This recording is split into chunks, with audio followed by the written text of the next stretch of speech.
excretion, and osmotic balance. So again, homeostasis, keeping everything the same. One of the key things for animals is the proper osmotic balance or water. You might think this is only true for animals that live on land, but it's also true for animals that live in water, because water has varying concentrations depending on where you go. And so fish and things have to be able to regulate their osmotic balance as well.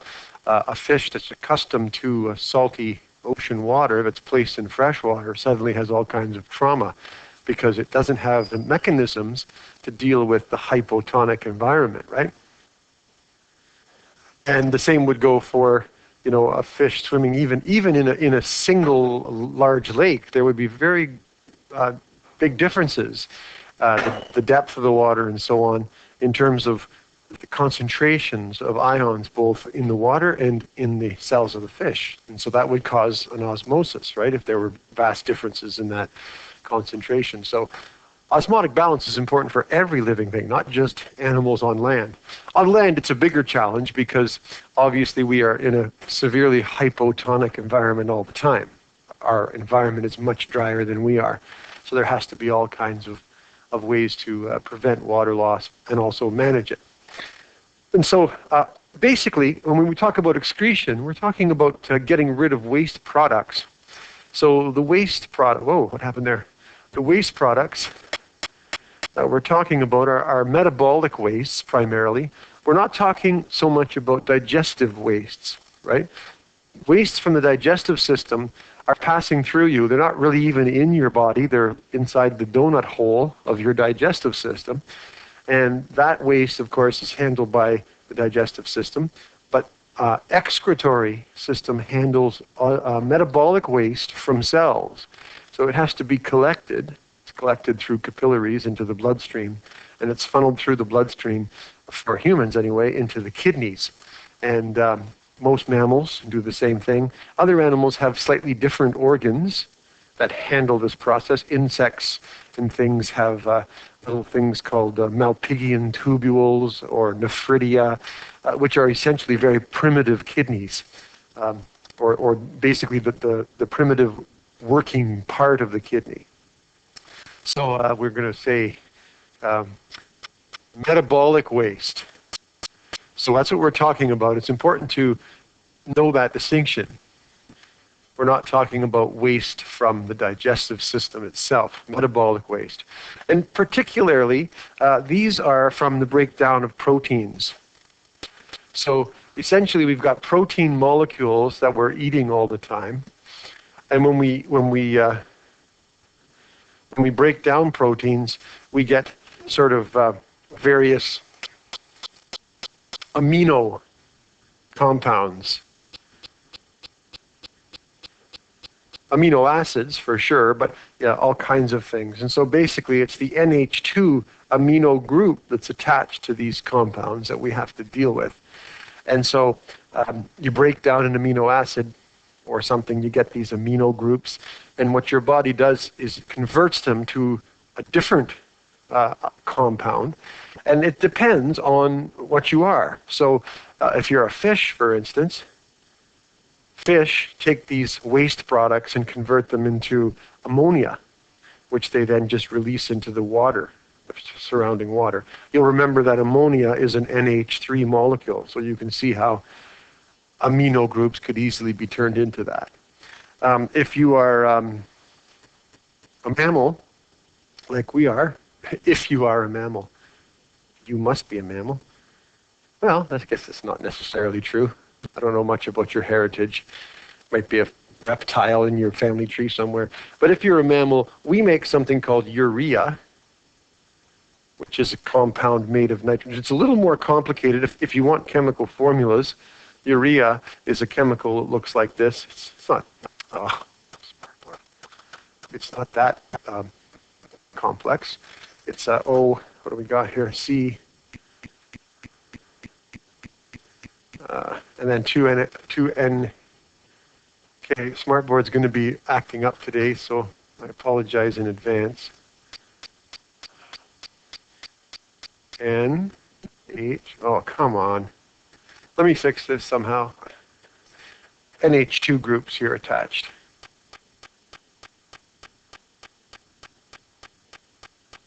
Like that, urea. Interestingly enough, urea is a waste product, and it's of course what we make urine out of. Urea is typically turned into, when it's in a solution, it becomes what the solution we call urine, urea.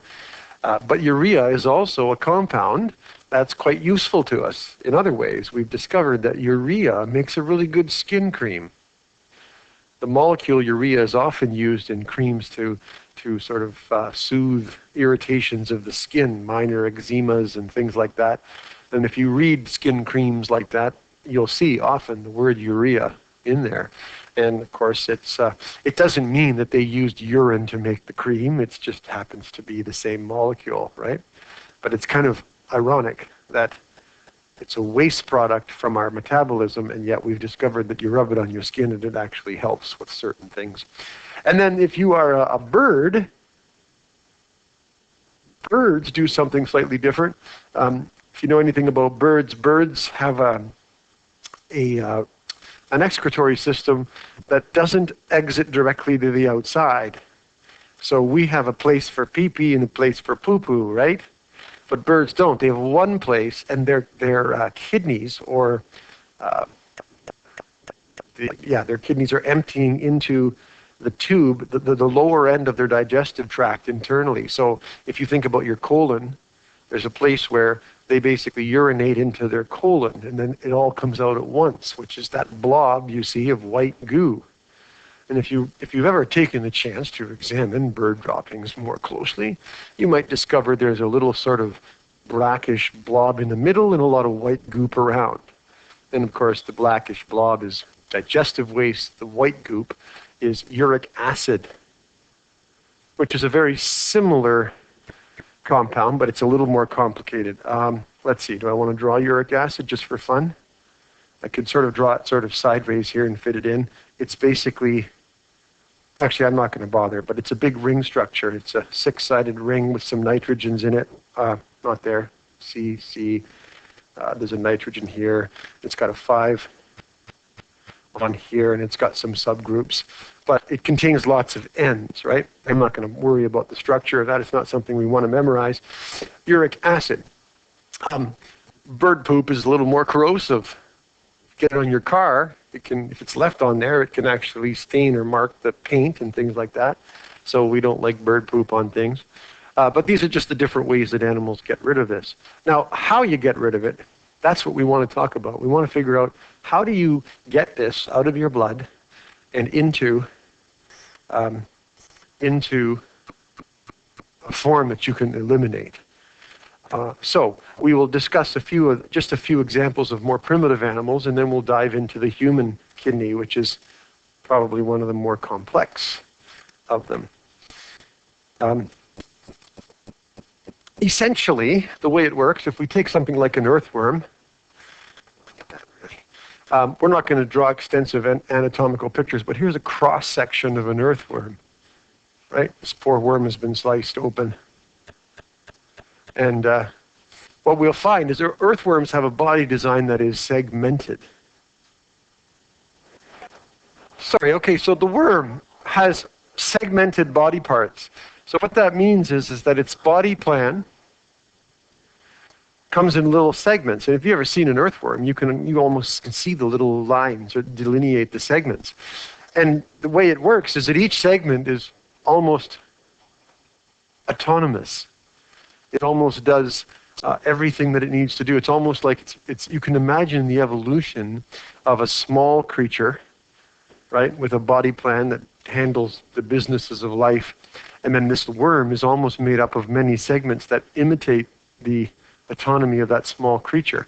So what you'll find inside these segments is, there's the sort of digestive tract, which the earthworm is basically a long tube of gut,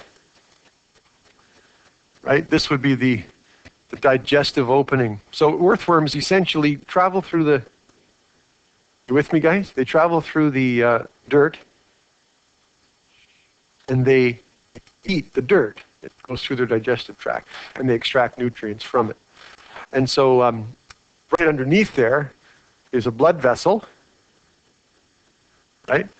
And then they have in each segment these tubules, which are sort of wrapped around here like this. And they basically end up emptying into the digestive system.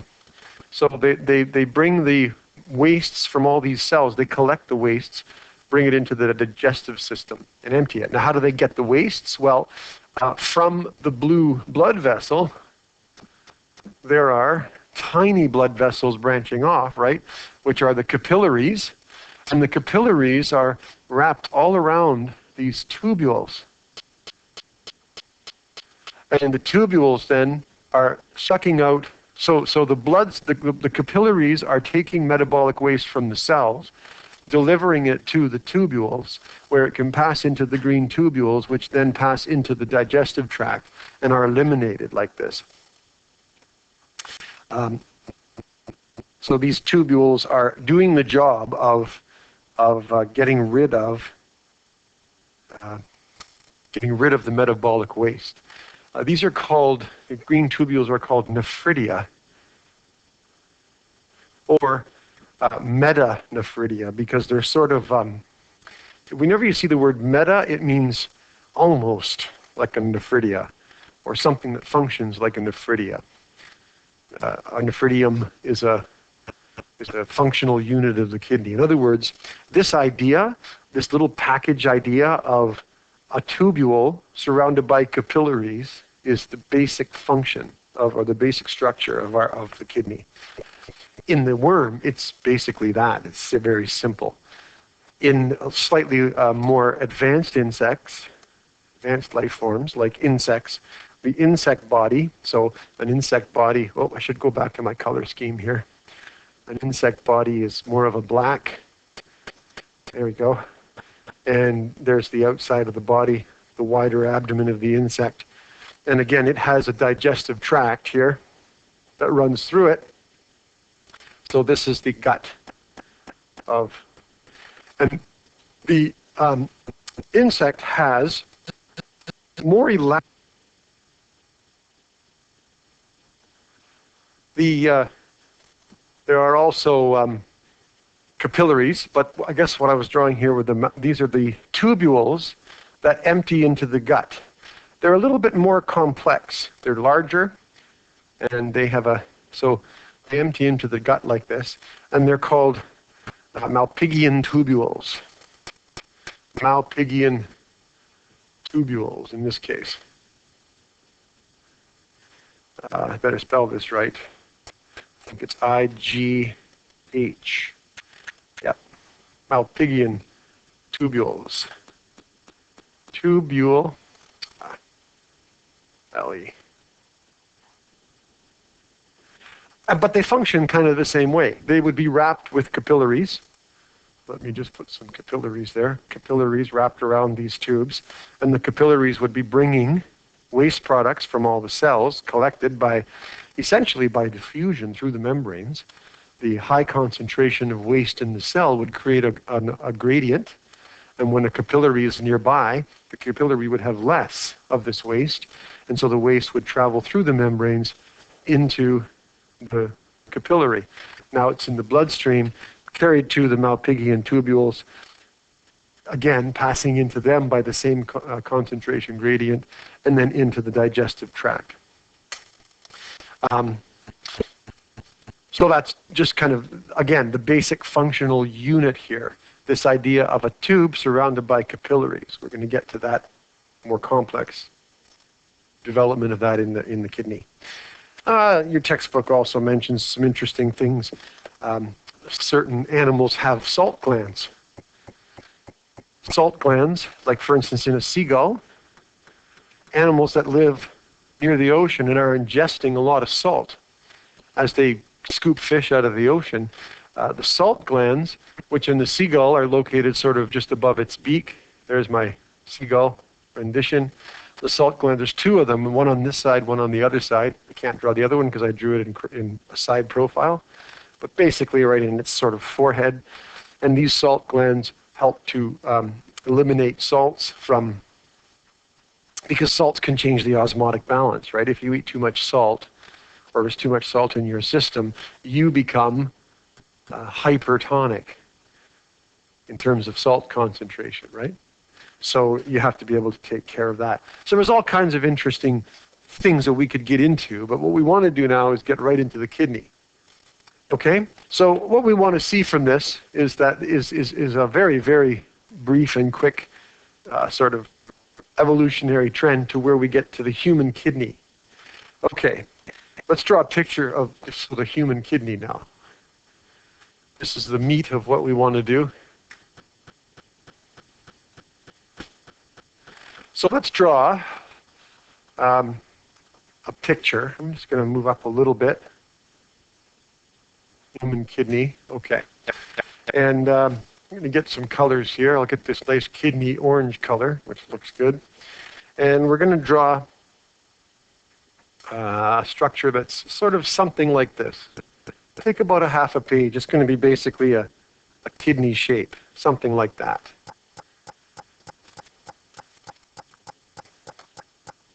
Okay? Yeah. Yeah. Then I'm going to pick actually, okay, let's keep that color. And then let's go like this. And we're going to draw, I'm going to draw some shapes here. Kind of like this. And these shapes are all going to sort of turn into little tubes, so we'll just leave them for now. Something like this.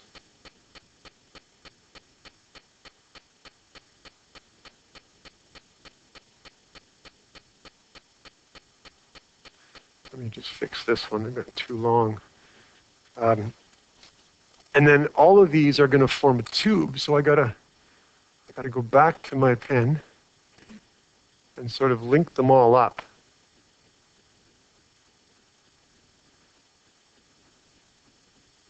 So that they all sort of come out of the kidney like that. So you see how they're all going. And then I'm going to take a thinner line, and I'm going to draw all these little lines like this in here. And we're going to see what these lines actually are later on the more detailed picture. Something like that. And then I'm going to shade all these in with a crayon of the same color. Yeah? Yeah, I will, as soon as I'm finished coloring it. And then I'm just going to color this in sort of the darker color to give it some context, contrast. And we'll shade in the tube as well.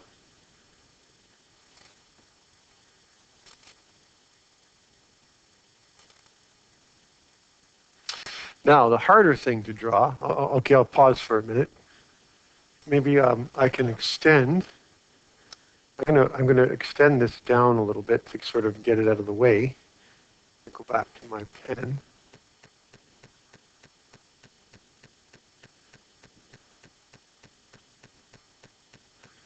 Right, like this. So this is the tube that's heading down to your bladder, and it's carrying the urine with it. This is the ureter, it's called. We'll label it all after. Are we good to go on? Okay, so now I'm going to use the traditional red and blue for veins and arteries because the blood vessels are going to come. So the arteries will be red, which is supposed to signify the oxygenated blood flow coming in, and the blue for the vein. And so there's basically an artery and a vein that are both attached or very closely related to the kidney. So what we need is the red artery coming in here. And we'll put it in front. And this artery is going to, basically it's going to branch in such a way that it sort of comes out like this. So there's my artery branching in. I'm going to color it all in solid red so we can see it on the picture. There's the artery branching in there. And then I'm going to take a very fine line, and I'm going to draw more branches like this through the kidney to show that what we're doing here is we're branching down into a capillary network. Okay? Can't draw too much of it because otherwise it will, but you have to envision that this kidney is literally chock full of tiny little capillaries all around. So every little tiny structure is right next to a capillary in the bloodstream, right? And then we have to put in, of course, the vein that comes back out. So if blood is coming in, maybe put an arrow showing that this is the inflow of blood, and then it's doing its thing in the kidney, and then on the way out, it has to come back. So we'll draw another below here, maybe a blue vein, and it'll be the same sort of thing. It'll sort of branch. I'm going to try to draw this as best I can, sort of like that, down like this, over like that. There's my branching vein, and then some very tiny lines to show. So what actually happens is the capillaries are attached, right? What I'm going to do is go to the end of the little red lines and sort of draw them back. Not all of them. Kind of like that, capillaries. It's very hard to do it on this picture, so I'll draw a second picture underneath. Right? So there's sort of the picture of the kidney. So let's label some parts. Right? The word renal is the word that is used to describe the kidney. So when you see the word renal, you think of kidneys. If you go to the hospital, they have a renal unit, which is where people with kidney problems go to get treatment. So we have the renal artery, which is supplying blood into the kidney, and we have the renal vein, which is taking blood out of the kidney. So we could draw a little out arrow here on the blue, just to show the blood flow. Renal vein. We have this tube that comes out of the kidney. That's called the ureter, as I said before. So I'll just go like this, the ureter. Ureter. Then we have some sort of regions of the kidney that we have to talk about. So these little fan-shaped regions right there. Maybe I need a thicker line for the label line. So right here, this area right here, we're going to label that. While I have my thick line, I'll just sort of point. Then there's this sort of other area on the outside right there. Maybe I could color that a different color to help it show up. Maybe this lighter orange color. I don't know if that's going to make it worse or better. Let's just shade it a bit. I think it does help a little bit with the contrast. Okay? So the light versus the dark. So those two things are what we call the renal cortex, which is this outer part. Renal cortex. And then we have the renal medulla.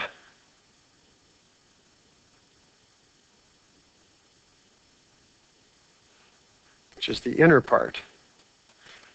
And this, of course, is overall called the human kidney. We already wrote that title up above. And it's important for us to distinguish between these two parts, because as we're going to see, there's the function of the kidney depends on a concentration difference between the cortex and the medulla in order to function. There's a concentration gradient basically from the outside in. Think of this, of course, as a round blob, so it's 3D, so everything's kind of focusing in. And I didn't do this because the picture gets complicated, but there is sort of an area here. If I take my black and just kind of go like this, all of these blood vessels and things are coming out of this little sort of area. And I don't think it's even in the picture in your textbook. Oh, yes, it is. It's called the renal pelvis. So it's sort of like collecting area. So my picture is missing that. So let's put down renal pelvis, this this whole area in here. I don't want to point to anything in particular, but I guess if we just do that, that's the idea, right? It's sort of the collecting ground. Pelvis, renal pelvis. So what's happening is whatever is being collected is being shuttled, right, by these little tubes into the ureter, and it basically filling the renal pelvis where it collects and then travels down the ureter. And I want you to also understand how the capillary network works. A lot of people talk about capillaries and then they just don't understand them. So I'm going to just jump down if you're okay with that. And I just want to draw how capillaries actually work to remind you. So you have basically a large artery which branches into smaller arteries. So we have words for all this. We call them arteries, then arterioles. Remember that from grade 11? And then eventually what happens is these arterioles branch into smaller branches, which get smaller and smaller and smaller until they become this very tiny network of blood vessels. They're so small. These blood vessels are now so small that they are essentially only one blood cell thick. One red blood cell at a time passes through these tiny capillaries. The capillaries then essentially turn into veins. So now we need to sort of do the opposite picture, which is a little harder to do actually, but on this side, let's do it like this. Venules, veins and venules, which then branch something like this into these smaller. So every one of these ends is attached to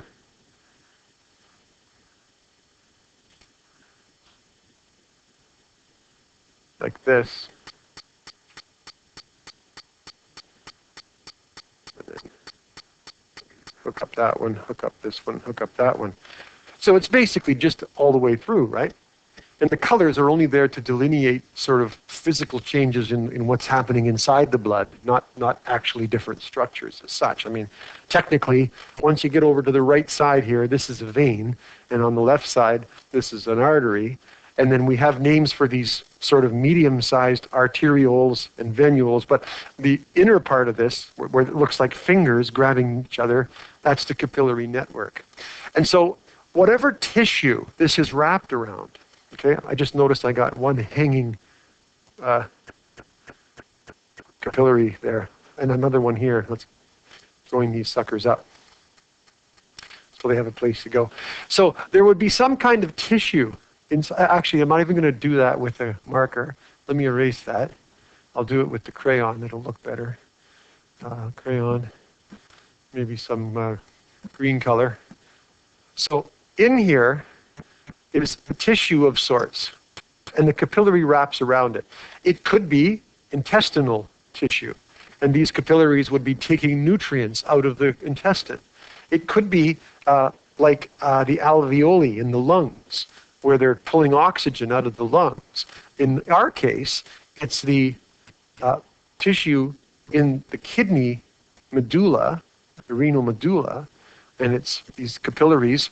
If you go back to our picture, all inside those medullas there, see?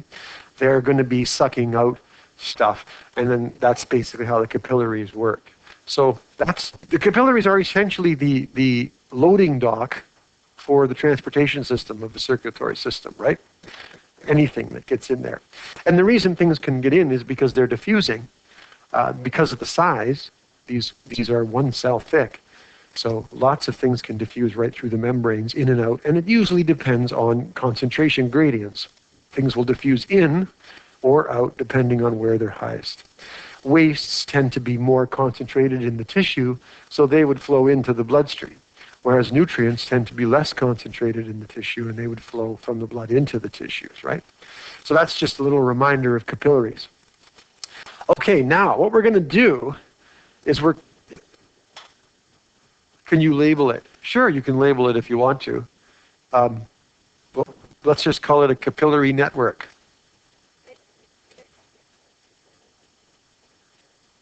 this is the capillary network right here, where the green part is.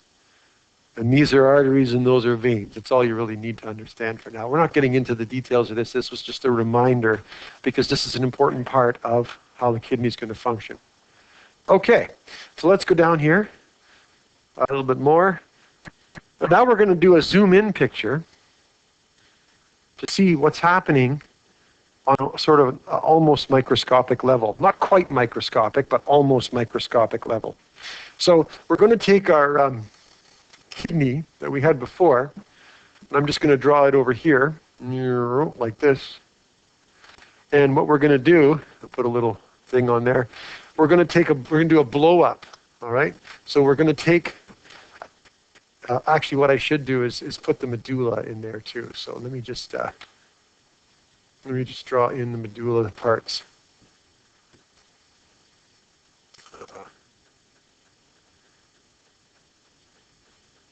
Okay, so what we're doing is we're going to blow up what's happening right inside here. Oops, black, please. Right inside here. So the picture that we're going to draw over here on this side is what those, essentially it's what all those tiny little lines, remember all the little striations I drew inside the medulla? It's what those lines actually are. Okay, so I'm just going to erase up here, it doesn't distract us, and here we go. So what we find here is a structure that sort of looks like a little funnel, something like this. And then we find a windy tubule that then suddenly dips down like this. And it dips all the way down here like this. And then it works its way back up like this. And then when it gets back up again, it wiggles around a little more. And then it basically attaches to a larger tube. So I'll use a thicker line to show this larger tube, which is called a collecting duct. The collecting duct is collecting from many of these structures, so we'll draw little branches on it as if it has other places where other things are connecting, okay? The same things. I'm just drawing one representative picture. But the collecting duct would be collecting from many of these little tubey things as it goes. And then this collecting duct would lead to the renal pelvis, which eventually would empty into the ureter. So it's leading to the renal pelvis and the ureter on its way out. So this structure that I've drawn, and actually what I should do here on the top is sort of do like this, make a little capsule here, like that. So if you go back just for a second to here, the little burgundy maroon colored lines that I drew inside of the medulla are supposed to represent the many hundreds and hundreds of thousands of these little tiny structures, these little tiny loops. There's many of them because they're all doing their job.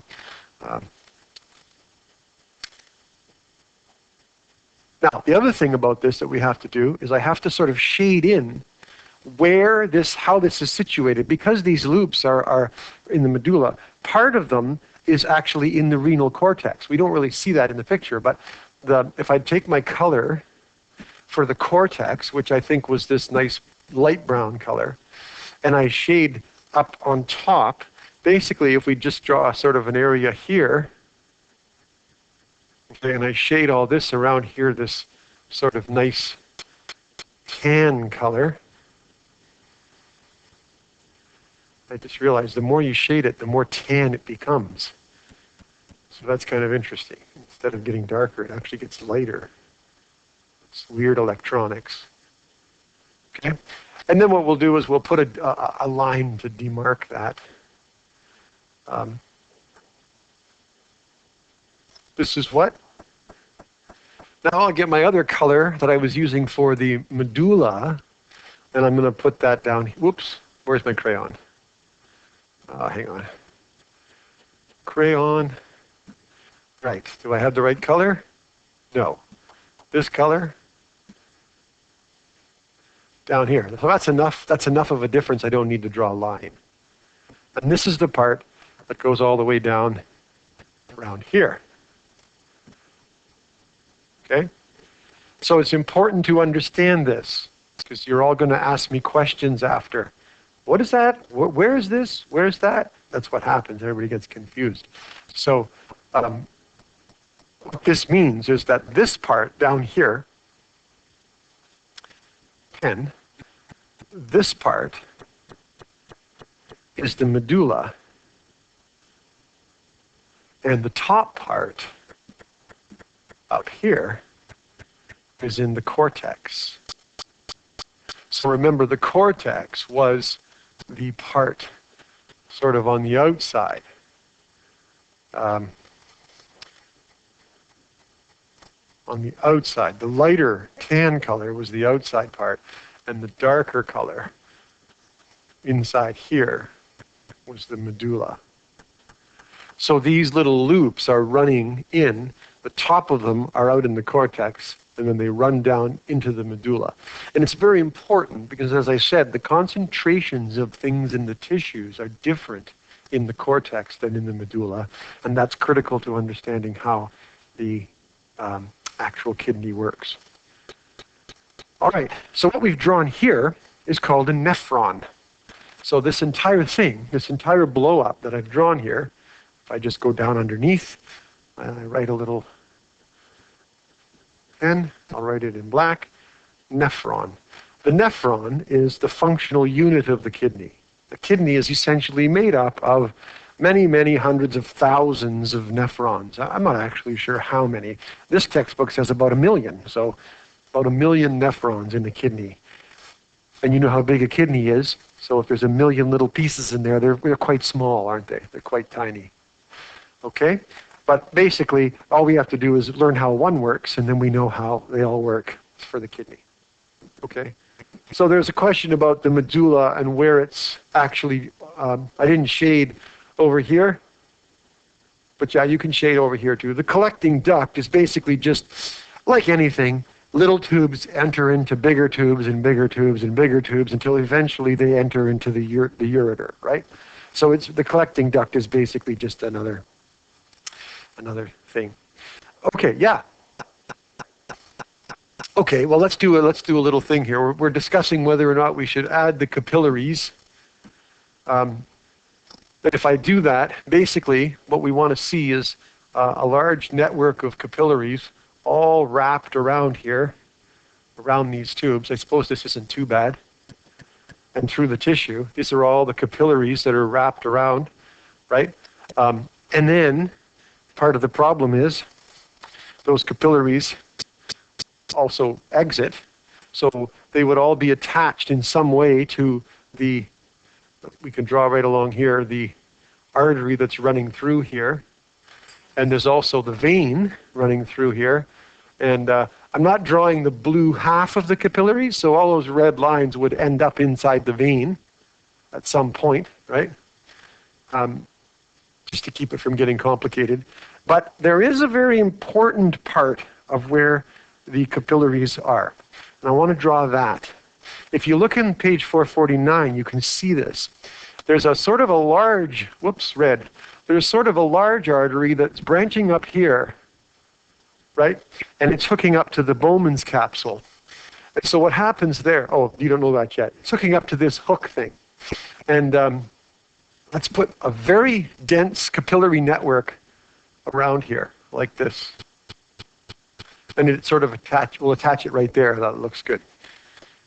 The denser I make it, the better. So in our next picture, we're going to see what happens. So let's put some more labels on here. Actually, no, let's label the next picture. It'll be easier. Okay. All right.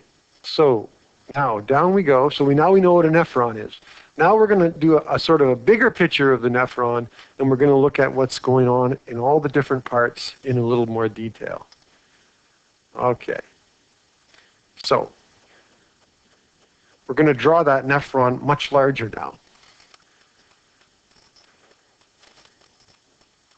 No, I'm not. I'm using the other textbook diagram temporarily, but it'll probably look very similar to that. Okay, so I'm going to draw the tubule, sort of large, a little bit of a wiggle, and then down we go, and then up, a little bit of a wiggle, and then into the collecting duct. I better put that on top, I just realized. Let me draw the other side of the tube of the capsule here. This down like this, just gonna make it, and there we go, up like this, around and around, and into the collecting duct.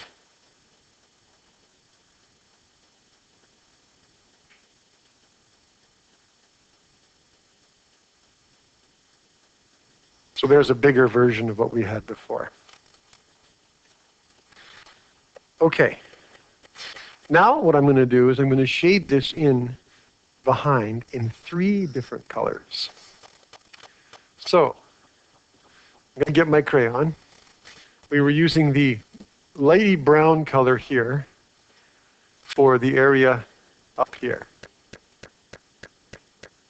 And we're going to go down about that far. And we're going to shade all this around here. So this is the cortex, right? This part here is happening up in the cortex of the kidney. Shade all that. Okay, like that. Maybe under here too, try to make it all sort of even. Wonderful. Now we have a middle region, because the medulla is actually divided into the outer medulla and the inner medulla. And again, the division isn't so much structural. It's divided because the tissues are differently concentrated with things. So I'm going to take another color, perhaps a lighter color, so it will stand out. Maybe this one. Let's see what happens if I color underneath. That looks almost the same, doesn't it? I'm going to have to choose color that stands out here, maybe more yellow. Let's go with sort of this yellow, this bright yellow might work. Let's try that. So we'll shade this sort of yellow. We'll go down here like that. That's looking pretty good. About that far, maybe a little more.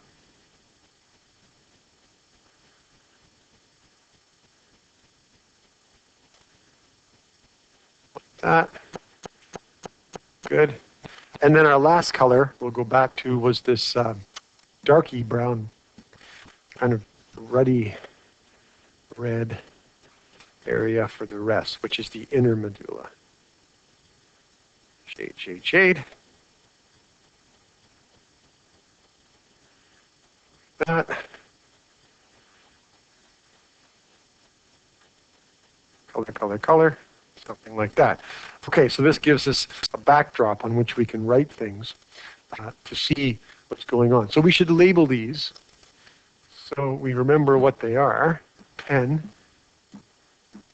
We have the cortex.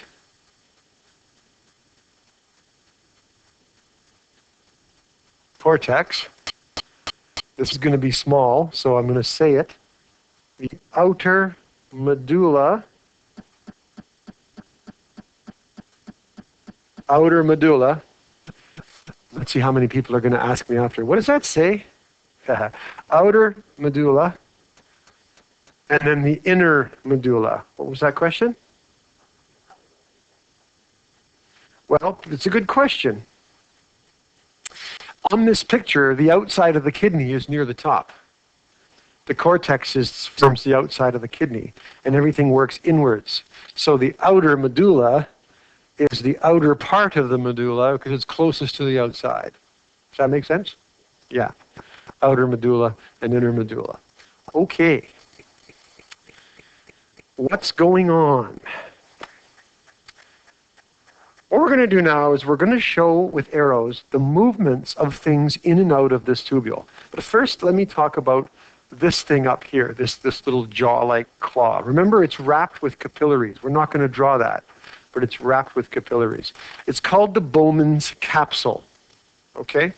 So I'm going to write in here in small letters, Bowman's, B-O-M-A-N'-S, capsule, named after the guy who discovered it. That's the little hook, the little mouth thing, yeah. And it's basically the entrance to the tube, okay? So what happens at the Bowman's capsule, you'll notice that in our last picture, that capillary network was very dense there, and it came right in off the main artery, so it's kind of like the first step. If I go back here, it's coming in here, right off the main artery, and so it's hitting there first, and then it's winding its way all around the rest. So this is basically the beginning of the process, the Bowman's capsule. And the bloodstream here, what's happening is the Bowman's capsule is where there's a intense transport of everything just about that's in the blood. The kidney works on the basis of, let's take out everything, and then we'll take back what we need.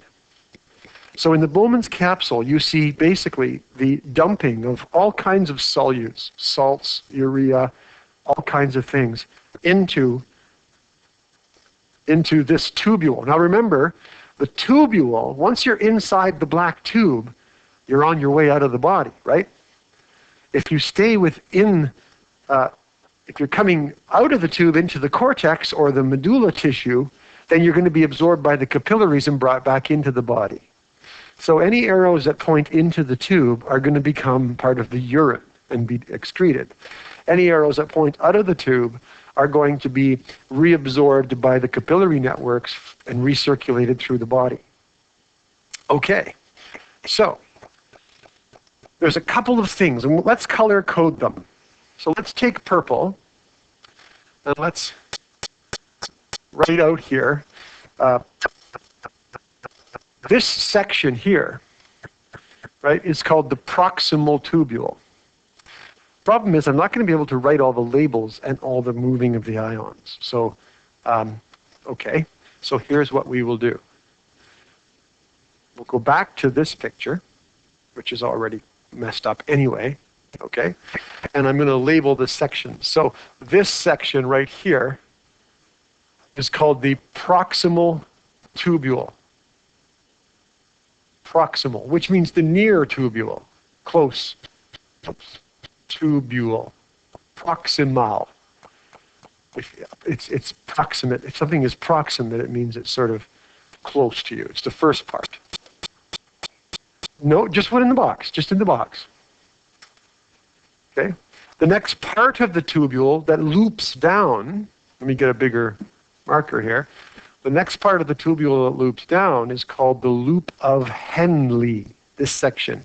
So write loop of Henle, the loop of Henle. And then the last part, back up into the cortex again, in this section, is called the distal, D-I-S-T-A, or the far end of the tube, the distal tubule. So the stuff that's in there, in the tube, is beginning at the Bowman's capsule. It's basically everything being sort of pumped out of the blood. There's a very intense amount of pressure here. This is why, one of the reasons why high blood pressure can screw up your kidneys over time. If you have high blood pressure, the pressure in your blood will be throwing this out of whack, because this little process at the Bowman's capsule relies on blood pressure to push out all the stuff that's in the blood into the Bowman's capsule.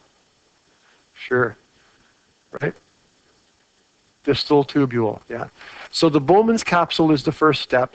All the stuff that is in the bloodstream at this point, I say all the stuff, I don't mean all the stuff. I mean the salts and dissolved things, not blood cells, not big, large things, but things like, as we're going to see, bicarbonate ions, sodium ions, chlorine ions, ammonium, things like that that are in the blood that we're trying to get rid of.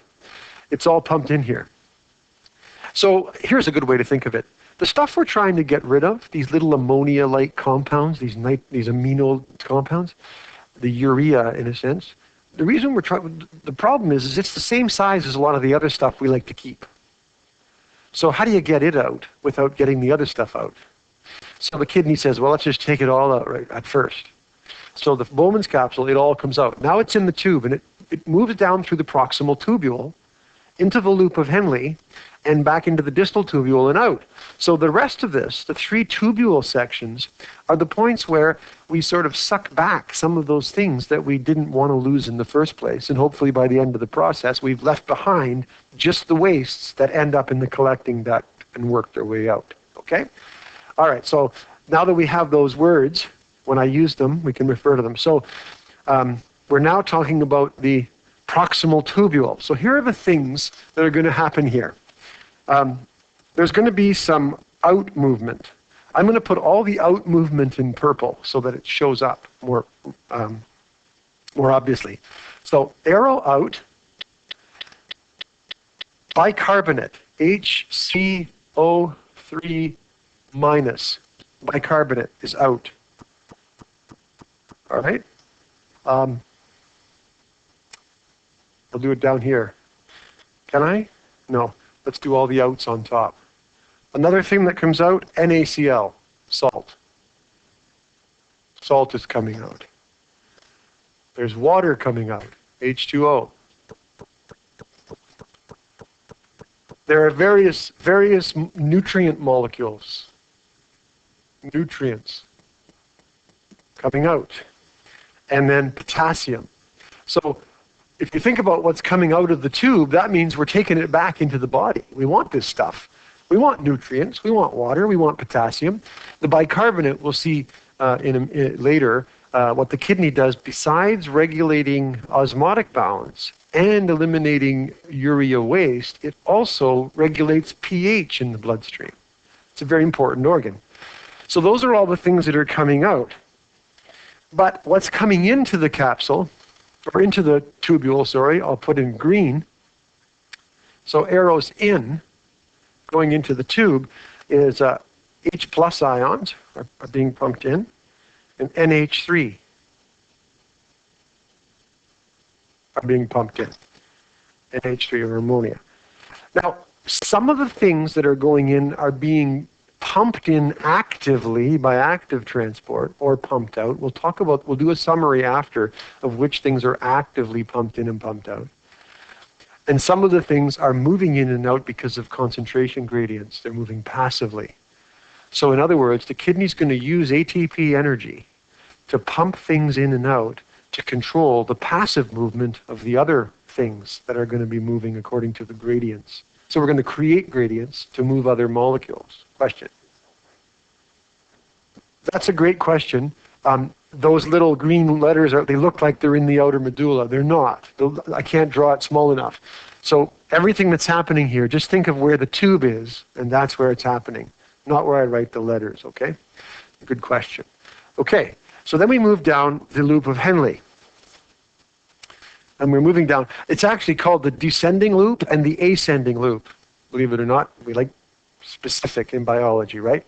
So in the descending loop, on the way down, we have in the outer medulla area, which is the yellow area, we have an out.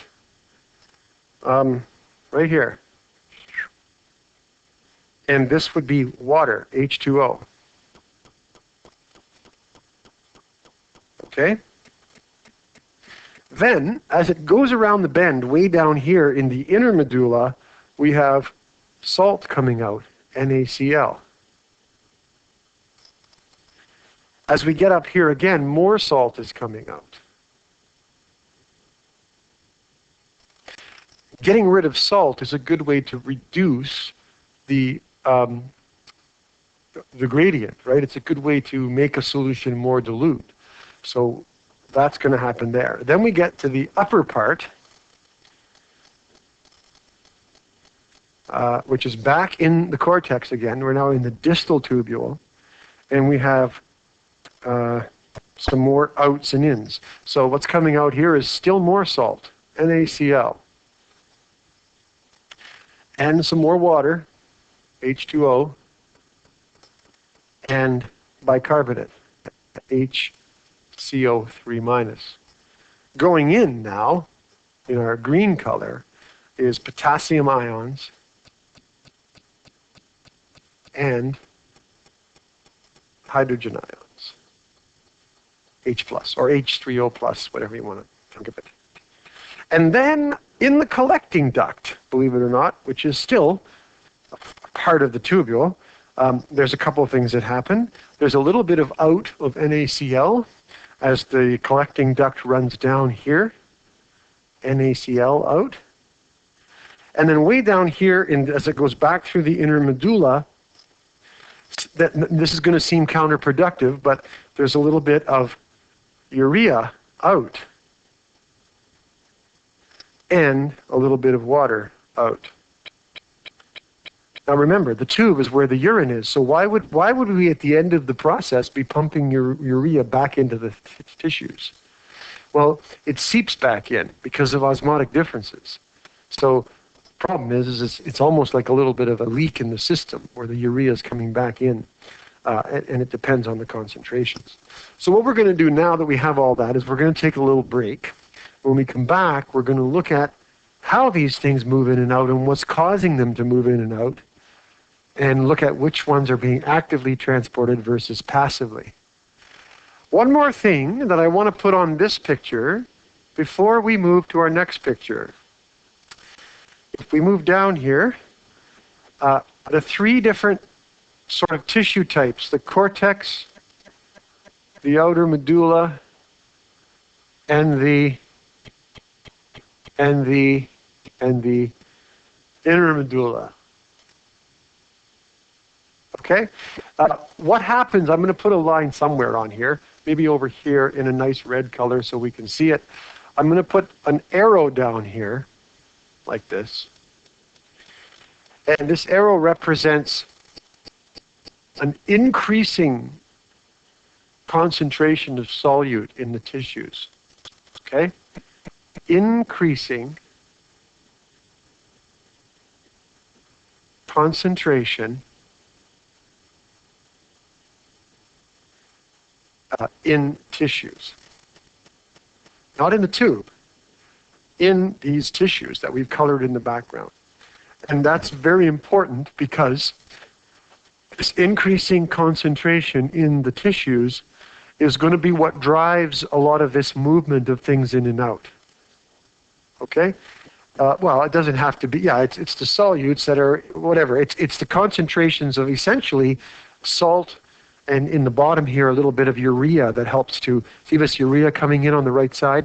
That helps to maintain, what we're trying to do is create an osmolarity, all right, a difference in concentration. So what happens is these cells are very highly concentrated with stuff, far more so than most of the cells in your body. And that's part of what makes the kidney work. So this inner medulla is made of cells that are full of solutes. They're very heavily concentrated, okay? Which means that as the fluid passes through the tubule, that will change the way things move in and out, depending on which section it's in. Because obviously, if the tissue outside of you has very few solutes and is not concentrated, then there'll be movement of water into that tissue, right, by osmosis. And it'll be hard to move solutes against that gradient. So the concentration gradients are going to become very important. Okay, so now we've sort of pointed all this out. I also wanted to just mention something about in the proximal tubule. I wrote nutrients there. One of those key nutrients, of course, could be sugars. There's a lot of sugars in our blood, and they too get squished into this Bowman's capsule. I also wanted to add a word just for vocabulary. I'll do that in a second. But the sugars that get pushed in here are obviously useful to us, and they get transported back out, actually actively transported out in many cases, because we want those back. A poorly functioning kidney, right, or a person who has diabetes and has too much sugar in their blood would mean that we couldn't get all the sugar out, and sugar would be left in the tube, and sugar would then travel through and end up in the urine. And so a sugar test of the urine can be one of the ways to indicate the possibility of a kidney problem or of diabetes. Now, I think what we will do is end this video here because it's been a long time. And then what we're going to do is do a series of 3 videos, one focusing on the Bowman's capsule and the proximal tubule, one focusing on the loop of Henle, and one focusing on the distal tubule and the collecting duct. Because otherwise it's going to get too freaking confusing. One more thing I wanted to mention was the Bowman's capsule is the name for this little cup-shaped thing. But don't forget that it's covered by a large capillary network coming out of those the renal artery, and it has a name too, and it's a name we should learn because it's very much associated with the kidney, and it's a fun name to say. The capillary network is called the glomerulus. The glomerulus, which refers to the capillary ball that's in there. The ball is actually inside the capsule. I should have drawn that better. Doesn't really matter, I mean, as long as it's associated with it, but I guess for the ball of capillaries is sort of in the middle of the capsule. It's coming from the other. And then that's how everything, of course, gets into the tubule. So it has, the capillary is called the glomerulus. So we'll end this video, and we'll do the others in shorter sections because we don't want this to be too long. Okay, that's good.